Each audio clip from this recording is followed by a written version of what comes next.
Lakers, as we know, it is flu season and a lot of us have been getting sick recently. So I went around and asked you guys what remedies you use to get over your sickness. When you get sick, what remedies do you use to get rid of it? Tylenol. Or a doctor. My bed. You just sleep? Yeah. No medicine? No. When I was younger and my knees were still good, I would go for a run because it would clear out my sinuses. Now the best remedy for me is some precautionary medicine. Nothing usually. Sleep more. I'll try to take some medicine ahead of time. Hot shower or NyQuil. I just sleep. Maybe Advil. Sleep.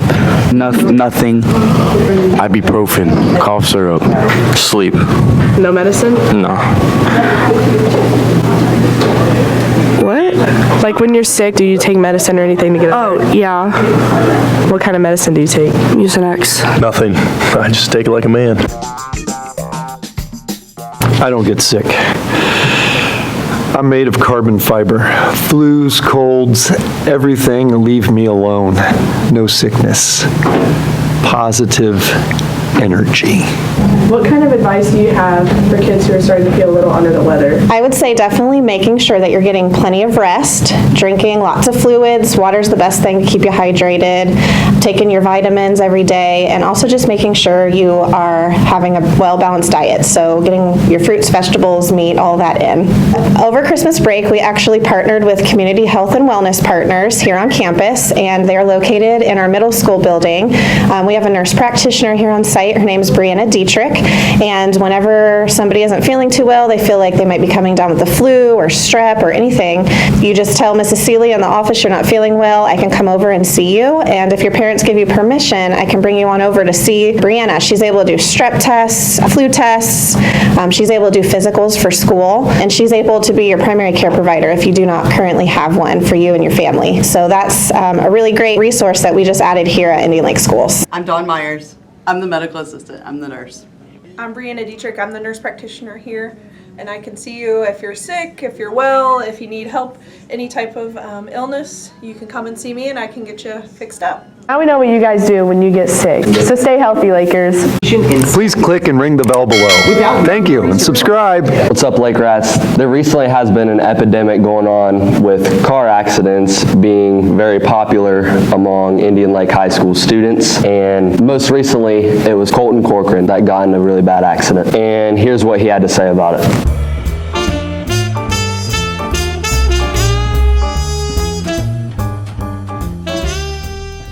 When did the crash happen? So it was February 23rd, a Thursday. And where did it happen? It was on 274 by 95. Where were you headed to and from? I left from my house and I was headed to baseball. What were you doing and how did it happen? So I was doing everything right. I was just driving down the road at the right speed, and so I was going to the school and someone was going the other way, but they went into my lane, which caused me to swerve into their lane, and I overcorrected and went off the road. Did you suffer from any injuries? No. You didn't go to the doctor? No.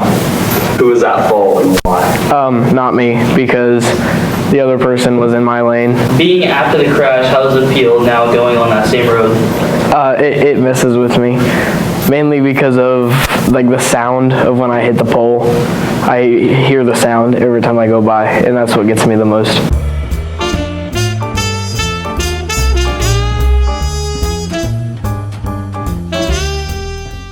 All right, Lake Rats, this wraps it up for the video today.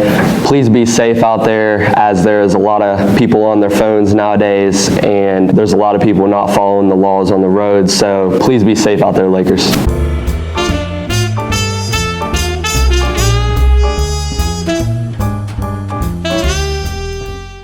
Lakers, tell me if this scenario sounds familiar. You're sitting in the class you have right before lunch, and you can't even focus because of how hungry you are. You decide to take an open lunch, but you don't have a slip signed by your parents, or you may not have 9 PBS points. But say you actually do have all these requirements. You go enjoy a nice open lunch with your friends. However, you realize that the period's almost over, so now you have to speed back to get to school on time. Today I'm going to address these issues with Dr. Underwood and Mr. Coburn. Do you think 43 minutes is a long enough time for open lunch? I think it's cutting it close, that's for sure. It really just depends on, what the crowds are like up in town. You got to figure, 5 minutes at least each way drive time. So I think it is definitely cutting it close. I will say that is a longer lunch period than we used to have at the high school. It used to only be 30 minutes. So it definitely is better than it used to be. Why do you think that we need a slip signed by our parents before taking an open lunch?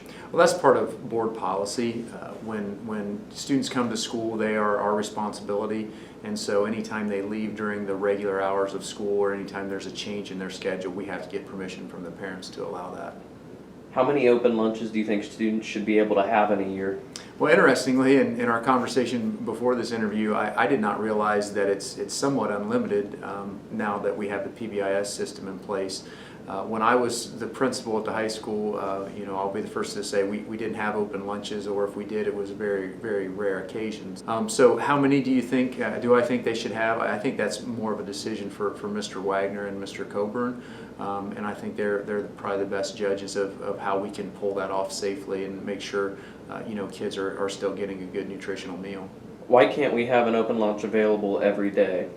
Part of that comes down to how we're funded here. So we're part of the National School Lunch Program, and what that means is we receive federal dollars to provide meals. We're under really, really strict requirements of what we can provide, and just to be transparent, I think some of those requirements are ridiculous, and so it does often impact what we can serve. And we're not allowed to serve any junk food or anything that isn't healthy for kids. So for us to send you out, whenever you want to, and not to knock fast food restaurants, but we know that typically that food isn't quite as nutritious as what we would offer here. I don't know that it's a great policy to allow that every single day.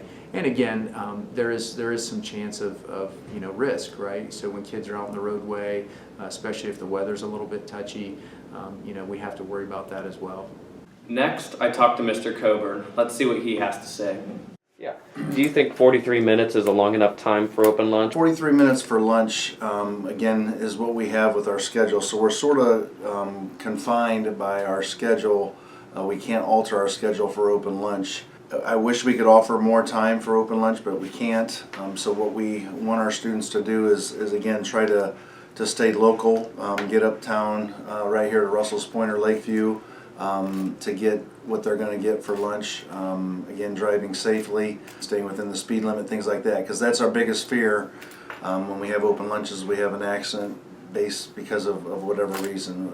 That's our greatest fear is the school system here. How many open lunches do you think students should be able to take in a year? Open lunches, like I said, with the PBS points, we've tried to make it at their obviously earning. If you sell a bag of candy, we'll have a open PBS lunch here without using the points here coming up in the spring. The more points you earn, the more opportunity you have to use those points for an open lunch. Now you guys know just a little bit more about how open lunches work and why we cannot have them every day. So over the weekend, me and some fellas traveled over to Columbus, Ohio for the annual Arnold Classic. Now if you don't know what the Arnold Classic is, it's basically a big event that happens at the beginning of March for a couple days. There's anything from small businesses to large businesses to powerlifting, physique show, small pop-up stands, pretty much just for any business to gain attraction. So I brought my camera with me and some friends to show you our time at the Arnold Classic. Here it is.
opinion, the Arnold Classic is one of the coolest things I've ever been to. It's a pretty fun experience. You don't even have to be really into lifting to go to have a good time. It's just really cool to see the environment and be involved with all that stuff. There's such a big variety of things going on there. If you're into weightlifting or fitness or just anything in that area, the Arnold Classic is something I really recommend. Thanks for watching. Hope you enjoyed the video.